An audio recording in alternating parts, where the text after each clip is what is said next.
तामिळनाडू विधानसभा निवडणुकीत मोठे सत्ता परिवर्तन झाले. कोणीही विचार केला नाही असा थेट निकाल लागला. थलपती विजय यांच्या पक्षाने धमाकेदार कामगिरी केली. या निवडणुकीपूर्वी त्यांच्या पक्षाने काही आश्वासने जनतेला दिली. जनतेनेही थलपती विजय यांच्या पक्षाला जोरदार मतदान केले. तामिळनाडूचे मुख्यमंत्री म्हणून थलपती विजय यांनी शपथही घेतली. या शपथविधी सोहळ्याला राहुल गांधी यांची उपस्थिती होती. थलपती विजय यांनी आपल्या हातात सूत्रे घेताच मोठा काही घोषणाही केल्या आहेत. तामिळनाडूकडे संपूर्ण देशाच्या नजरा आहेत. तामिळनाडूचे मुख्यमंत्री म्हणून शपथ घेतल्यानंतर आता काही तासातच थलपती विजय यांनी अजून एक मोठा निर्णय घेतला आहे. हा निर्णय दारूच्या दुकानांबद्दल घेण्यात आला. धार्मिक स्थळे, शैक्षणिक संस्था आणि बस थांब्याच्या 500 मीटरच्या भागातील दारूची दुकाने बंद करण्याचे थेट मोठे आदेश देण्यात आले आहेत. 717 सरकारी टास्मॅक दारूची दुकाने बंद करण्याचे आदेश दिले आहेत.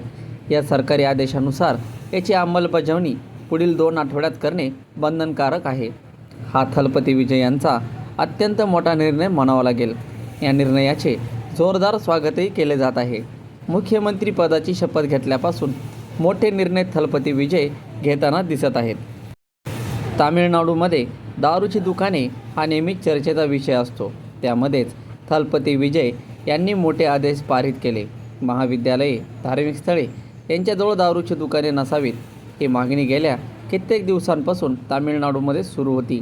अखेर त्या संदर्भातील आदेश मुख्यमंत्र्याची शपथ घेऊन काही तास होत नाही तोवरच थलपती विजय यांनी दिले आहेत.